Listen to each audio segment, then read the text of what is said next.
नमस्कार, नेशनल खबर देख रहे हैं आप और मैं प्रज्ञा झा। सबूत एक ऐसा नाम है जिसको सुनने के बाद आपको समझ आता है कि कोई चीज़ सच में है या फिर नहीं है। और आजकल का जो ज़माना है या आजकल का जो टाइम है वो ज़्यादातर एविडेंस के बेस पर ही है। कोई भी व्यक्ति किसी भी चीज़ पर विश्वास करने से पहले एविडेंस मांगता है। तो आज के प्रोग्राम में हम आपको कुछ ऐसी चीज़ दिखाने वाले हैं जहां पर एविडेंस को लेकर बातें होने वाली हैं। और मेरे साथ यहां पर मौजूद हैं डॉक्टर विश्वरूप रॉय चौधरी। सर, आपका बहुत स्वागत है सबसे पहले हमारे चैनल पर। धन्यवाद। सर, जैसे देखते हैं हम अपने आसपास की चीज़ें देख ही रहे हैं, लोग भी जैसे हैं तो वो सारी चीज़ों के लिए एविडेंस मांगते हैं। आप भी कई ऐसे दावे करते हैं, उन दावों पर भी जो लोग हैं वो एविडेंस मांगते हैं। तो इन एविडेंस के लिए आपका क्या इनिशिएटिव है? चाहे हॉट वाटर इमर्शन की बात हो, थैलेसीमिया पेशेंट के लिए भी आप जो थेरेपी दे रहे हैं, लिविंग वाटर थेरेपी, इनको लेकर आप क्या इनिशिएटिव ले रहे हैं? देखिए, हमारे जितने भी अभी तक के टीचिंग्स हैं वो सारे एविडेंस बेस्ड ही रहे हैं। जैसे डीआईपी डाइट है, डीआईपी डाइट पे randomise control trial Ayush ministry ने किया, इस पर रैंडमाइज कंट्रोल ट्रायल नेपाल की सरकार ने किया, इस पर रैंडमाइज कंट्रोल ट्रायल मलेशिया में लिंकन यूनिवर्सिटी ने किया, किडनी पेशेंट पे किया, डायबिटीज़ पे किया, ब्लड प्रेशर पे किया, बोन डिजीज़ पे किया।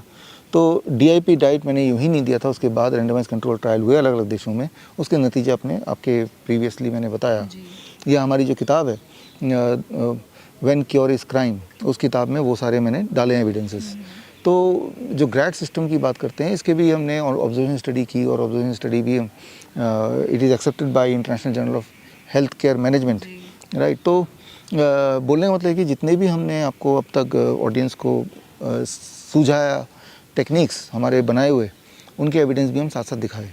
अब उसी को एक कदम आगे हम लेके चल रहे हैं। अभी पिछले हफ्ते एस व्यासा यूनिवर्सिटी जो बेंगलोर में है, देश का एक सबसे बड़ा नाम है योगा नेचुरोपैथी यूनिवर्सिटी में, तो इन्होंने ही मुझे इनवाइट किया था। इन्होंने प्रपोज़ किया कि जो थैलेसीमिया के बच्चे हैं जो ठीक हो रहे हैं, जिनको ब्लड ट्रांसफ्यूजन की ज़रूरत नहीं पड़ रही है, वो बच्चों को पता है, आपको पता है हमारे थ्रू, लेकिन उसको रिसर्च पेपर में कन्वर्ट करने के लिए उसके जो बायोलॉजिकल मार्कर्स हैं, ब्लड के जो माइक्रो सैंपल्स हैं, उनकी कुछ खास टेस्ट होती हैं, वो हम तो वो वाला टाइप जो है हमने एस व्यासा यूनिवर्सिटी के रिक्वेस्ट पे, उनके इन्विटेशन पे वो हमने उनसे किया। यानी कि आपके माध्यम से बताना चाहता हूँ, तो जो थैलेसीमिया पेशेंट्स अगर सुन रहे हैं, ख़ासतौर पे वो लोग जो बेंगलोर या उसके आसपास रहते हैं, और जो बेंगलोर में एस व्यासा यूनिवर्सिटी तक आप पहुँच सकते हैं, तो महीने में एक बार वहाँ पहुँचना अपने ब्लड सैंपल को देने के लिए। तो वहाँ की जो रिसर्च टीम है, उनके साथ हमारी जो रिसर्च टीम है, जिसमें ये doctor Namita MBBS MD medicine आपको पता है, तो वो इसको देख रही हैं, इस वाले थैलेसीमिया के ग्रुप को। तो और उनके वहाँ ब्लड सैंपल ऑलरेडी बच्चों के कलेक्ट होने शुरू हो गए। तो बोलने का मतलब ये है कि थैलेसीमिया के लिए एक कदम और आगे बढ़ के हम उसको रिसर्च बेस बना के, क्योंकि दुनिया में पहली बार ऐसा हो रहा है कि थैलेसीमिया के पेशेंट्स की ब्लड ट्रांसफ्यूजन ख़त्म हो रही है, उनके सिम्टम ख़त्म हो रहे हैं, उनकी दवाइयाँ ख़त्म हो रही है, वो एक नॉर्मल ज़िंदगी में जा रहे हैं। तो अब उसको एविडेंस बेस में रख के उसको माइक्रो तरह से उसकी रिसर्च पेपर तैयार करके दुनिया तक पहुँचाना। तो उसमें एस व्यासा यूनिवर्सिटी जिसके चांसलर हैं डॉक्टर नागेंद्र, जो कि देश में दुनिया में एक बहुत बड़ा नाम है साइंटिस्ट के उसमें कम्युनिटी में, पहले नासा में थे वो, राइट। तो ये एक बड़ी बात है, एविडेंस बेस्ड के उसमें एक अगला कदम है। और रहा सवाल ग्रेड सिस्टम का, तो ग्रेड सिस्टम में एविडेंस बेस्ड और अच्छी तरह से बनाने के लिए IIT से टाइप किया, IIT मंडी। 14 दिसंबर को IIT मंडी में हमारे 4 रिसर्च पेपर प्रेजेंट होंगे, और उन 4 रिसर्च पेपर के एब्स्ट्रैक्ट्स आप IIT के वेबसाइट पे ही देखेंगे होपफुली। और IIT के माध्यम से इंटरवेंशन से यही वाले जो रिसर्च पेपर आने वाले दिनों में होपफुली आप दुनिया के बड़े बड़े जर्नल्स में देखेंगे। तो एक तरफ एस व्यासा यूनिवर्सिटी जो कि देश का एक बहुत बड़ा यूनिवर्सिटी है, और दूसरा IIT तो आप जानते ही हैं जो एक बहुत बड़ा रिसर्च और एजुकेशन केंद्र है। तो इन दोनों के साथ जुड़ने का मतलब ही है कि अभी तक का जो रिज़ल्ट इन्होंने देखा या आपने देखा वो सब्सटेंशियल होगा, तभी वो अपना टाइम अपने रिसोर्सेज इस चीज़ में लगा रहे हैं, हमारे इन पद्धति में लगा रहे हैं। तो एक तरफ तो हमारे पेशेंट ठीक हो ही रहे हैं, दूसरी तरफ हम लगातार एविडेंस बेस इकट्ठे कर रहे हैं, और आगे भी करते जाएंगे, और आपके माध्यम से लोगों को हम बताते जाएंगे। आप कह रहे हैं कि पेशेंट्स ठीक हो रहे हैं, तो मतलब पेशेंट्स के ठीक होने का रेट क्या है? Rate of improving, rate of कि वो कैसे ठीक हो रहे हैं? अभी तक का जो एविडेंस बेस्ड है, वो अगर क्रॉनिक किडनी डिजीज़ में बोलें तो 75% है। मान लो 100 डायलिसिस पेशेंट हमारे पास आते हैं और 100 के 100 की अगर हमारी सारे प्रोटोकॉल 100% फॉलो करते हैं तो 75 लोग ऐसे निकल जाएंगे जिनको डायलिसिस की आवश्यकता नहीं होगी। 25 लोग ऐसे होंगे जिनकी डायलिसिस कम तो हो गई लेकिन ज़ीरो नहीं कर पाए हम।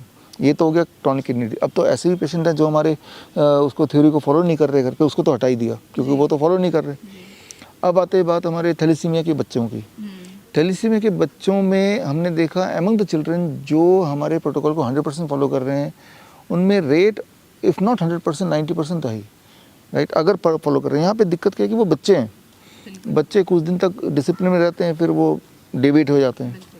अगर तो डिसिप्लिन में रहेंगे तो वो उनको ब्लड ट्रांसफ्यूजन की ज़रूरत नहीं पड़ेगी। यहाँ तक तो हमने अचीव किया है और इसके लिए जो किताब हमने क्योर फॉर ब्लड डिसऑर्डर जो हमने रिलीज़ की थी लास्ट ईयर, वो किताब में ऐसे 40 बच्चों के हमने केस स्टडी डाले हैं। वो कौन से हॉस्पिटल से ब्लड ट्रांसफ्यूजन कराते थे वो डाला है, वो कौन सी सिटी में बिलोंग करते हैं, उनका नाम क्या, उनकी फ़ोटो क्या, उनके वीडियोस, सारी चीज़ डाली है।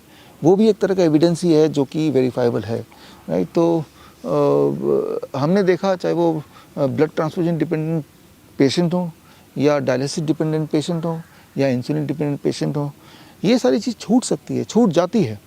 और उसके लिए अलग अलग एविडेंस बेस्ड, जैसे हम इंसुलिन की बात की तो इसके ऊपर भी रिसर्च पेपर पब्लिश हुए हैं।